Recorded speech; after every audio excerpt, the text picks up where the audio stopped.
ये सोच के बड़ा सुकून मिलता है कि एक महानायक से मेरा नाम मिलता है। लोक नायक जयप्रकाश नारायण।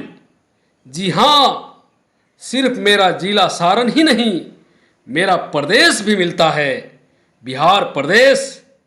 और मेरा देश भी मिलता है, भारतवर्ष। नमस्कार। आज 11 अक्टूबर है। संपूर्ण क्रांति के जनक जयप्रकाश नारायण की जयंती। खुशी के इस पावन अवसर पर मैं doctor Chhotelal Gupta, assistant professor, लोक नायक जयप्रकाश नारायण को कोटि कोटि नमन करता हूं।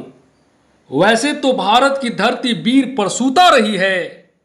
यहां अनेक ऐसे महापुरुषों ने जन्म लिया है जिन्होंने अपने आचरण, कर्तव्य, परिश्रम और नेतृत्व से न केवल देश का मान सम्मान बढ़ाया है, बल्कि आने वाली पीढ़ियों के लिए भी ऐसी मिसाल पेश की है जो हमेशा हमारे लिए प्रेरणा स्रोत बनी रहेगी। जयप्रकाश नारायण का जन्म 11 अक्टूबर 1902 ईस्वी को बिहार के सारण जिले के सिताबदियरा गांव में हुआ था। पिता हर्षुल दयाल और माता फुलरानी देवी के वे चौथे संतान थे। 1920 में 18 वर्ष की उम्र में उनका विवाह प्रभावती देवी से कर दिया गया। उनके जीवन पर मैथिली शरण गुप्त की भारत भारती और भारतेंदु हरिश्चंद्र की कविताओं का बड़ा प्रभाव पड़ा। मौलाना अबुल कलाम के भाषण से भी प्रभावित हुए। प्रारंभिक शिक्षा गांव से शुरू हुई, फिर पटना कॉलेज से बिहार विद्यापीठ में आ गए। उस शिक्षा के लिए 1923 में कैलिफोर्निया के बर्कले यूनिवर्सिटी में दाखिला लिए। अमेरिका में अपनी पढ़ाई का खर्च उठाने के लिए जयप्रकाश नारायण वहां खेतों में काम करते, रेस्टोरेंट और कंपनियों में पार्ट टाइम जॉब भी करते थे। इसी दौरान वे श्रमिक वर्ग के समस्याओं से अवगत हुए और वे मार्क्स के समाजवाद से प्रभावित हुए।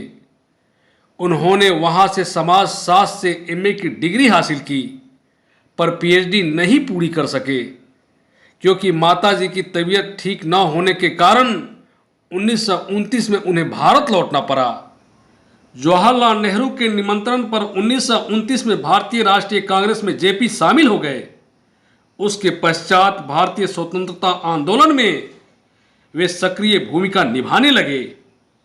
ब्रिटिश सविनय अवज्ञा आंदोलन में सक्रिय रूप से भाग लेने पर 1932 में उन्हें जेल में बंद कर दिया गया। वे नासिक जेल में कारावास के दौरान राम मनोहर लोहिया, अशोक मेहता, मीनू मसानी, अच्युत पटवर्धन, सीके नारायण स्वामी आदि जैसे अनेक नेताओं के संपर्क में आए और कांग्रेस सोशलिस्ट पार्टी का निर्माण हुआ।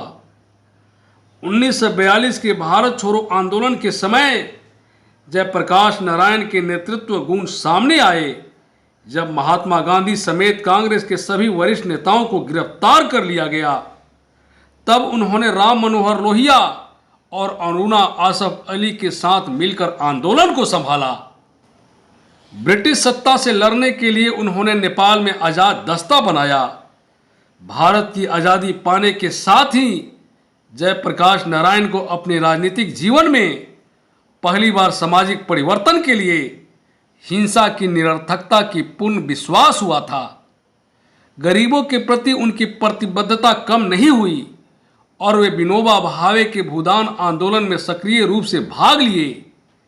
ये उनके जीवन का महत्वपूर्ण चरण था। लोक नायक के नाम से मशहूर जयप्रकाश नारायण एक महान स्वतंत्रता सेनानी, समाज सुधारक और राजनेता थे। जयप्रकाश नारायण का आधुनिक भारत के इतिहास में अनोखा स्थान है। वो अकेले ऐसे शख्स हैं जिन्हें कई आंदोलनों में भाग लेने का गौरव प्राप्त है। जीवन को जोखिम में डालते हुए अंग्रेजों के खिलाफ उन्होंने लड़ाई लड़ी। देश की आज़ादी की लड़ाई से लेकर 1977 तक तमाम आंदोलनों के मशाल थामने वाले जेपी अपने विचारों, दर्शन और व्यक्तित्व से देश को एक नई दिशा प्रदान की। गिरते स्वास्थ्य के बावजूद जयप्रकाश नारायण ने इंदिरा गांधी की प्रशासनिक नीतियों के खिलाफ विपक्ष को एकजुट करके 1977 में इंदिरा गांधी को सत्ता से बेदखल कर दिया। संपूर्ण क्रांति का उनका दर्शन और उनका आंदोलन भारतीय राजनीति में एक नया बदलाव लेकर आया। साथ ही देश के सामाजिक ताने बाने को बदलने में भी कारगर साबित हुआ। गांधी और नेहरू के बाद आधुनिक भारत के निर्माण में सबसे ज्यादा प्रभाव जेपी का रहा। सन 1974 आते आते पूरे देश का माहौल वर्तमान प्रधानमंत्री इंदिरा गांधी के खिलाफ और जेपी के पक्ष में हो चला था। उन्हें देश के उद्धारक के रूप में देखा जाने लगा था। न सिर्फ उनका संपूर्ण क्रांति का नारा आम जनता को आकर्षित करने लगा था, बल्कि उनके दल विहीन अवधारणा को भी गंभीरता से लिया जाने लगा था। कांग्रेस के हलकों में भी ये आवाज उठने लगी थी कि जेपी से टकराने के बजाय उनको साथ लेकर चलना चाहिए। इंदिरा गांधी जेपी के प्रति अपनी आदर व सम्मान की भाव तो रखती थीं, लेकिन उनके विचारों से थोड़ा भी मेल नहीं था। इंदिरा का मानना था कि जेपी अव्यवहारिक चीजों को ज्यादा तूल देते हैं। इंदिरा और जेपी के बीच इतनी कटुता बढ़ गई कि अब उसे सुलझा पाना मुश्किल था। फिर क्या था? इंदिरा ने पूरे देश में आपातकाल लगा दिया। जेपी गिरफ्तार कर लिए गए। देश में अफरा तफरी मच गई। इस तरह देश के प्रजातंत्र को कुछ समय के लिए बंधक बना लिया गया। जब देश बेरोजगारी, भ्रष्टाचार, महंगाई की विकृतियों से करा रहा था, 1974 में गुजरात के छात्रों ने जेपी से नवनिर्माण आंदोलन के नेतृत्व का आग्रह किया। उसी वर्ष पटना के गांधी मैदान में जेपी ने शांतिपूर्ण तरीके से संपूर्ण क्रांति का आह्वान किया। उन्होंने छात्रों से भ्रष्ट राजनीति तंत्र के खिलाफ खड़ा होने की अपील की और 1 साल के लिए कॉलेज और विश्वविद्यालयों को बंद करने को कहा। वे चाहते थे कि इस अवधि में छात्र अपने को राष्ट्र के लिए पूर्ण समर्पित करें। ये इतिहास का वो कालखंड था जब जयप्रकाश नारायण लोकप्रिय रूप से लोकनायक कहकर बुलाए जाने लगे। जेपी की संपूर्ण क्रांति में कुल 7 क्रांतियां शामिल थी, जिसमें राजनीतिक, आर्थिक, सामाजिक, सांस्कृतिक, बौद्धिक, शैक्षणिक और आध्यात्मिक क्रांति शामिल है। इस आंदोलन के बाद आपातकाल की घोषणा हुई, जो बाद में जनता पार्टी की जीत में तब्दील हुई और मार्च 1977 में पहली गैर कांग्रेसी सरकार बनी। आजादी के बाद वे बड़े बड़े पद हासिल कर सकते थे, पर उन्होंने गांधीवादी आदर्शों वाली अपनी सोच नहीं छोड़ी। यहाँ तक कि 1967 में सर्वसम्मति से राष्ट्रपति बनाने की बात को भी उन्होंने इनकार कर दिया।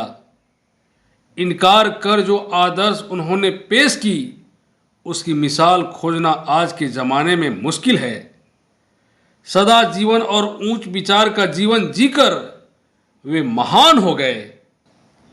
1965 में लोक सेवा के लिए जेपी को मैक्सेस पुरस्कार से सम्मानित किया गया। 1999 में भारत सरकार ने उन्हें मरणोपरांत भारत रत्न से सम्मानित किया। जेपी का संपूर्ण व्यक्तित्व देशभक्ति के रंगों में रंगा हुआ था। उनके जीवन के केंद्र में न परिवार था, न अपना कोई स्वार्थ। सिर्फ और सिर्फ देश और देश की प्रगति समाहित थी।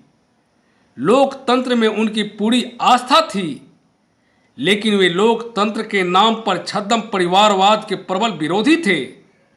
यही कारण था कि उनका संघर्ष अनवरत जारी रहा, चाहे ब्रिटिश शासन के खिलाफ हो या स्वतंत्रता के बाद वर्तमान निरंकुश शासन के खिलाफ। लोकनायक जयप्रकाश नारायण जैसे राष्ट्रभक्त पर आज पूरा देश गर्व कर रहा है। आइए आज हम और आप उनके जीवन के सिद्धांतों, विचारों और जीवन दर्शन को अपनाएं और देश की प्रगति में हम भी भागीदार बने। एक बार पुनः बिहार के लाल भारत रत्न लोकनायक जयप्रकाश नारायण को कोटि कोटि नमन।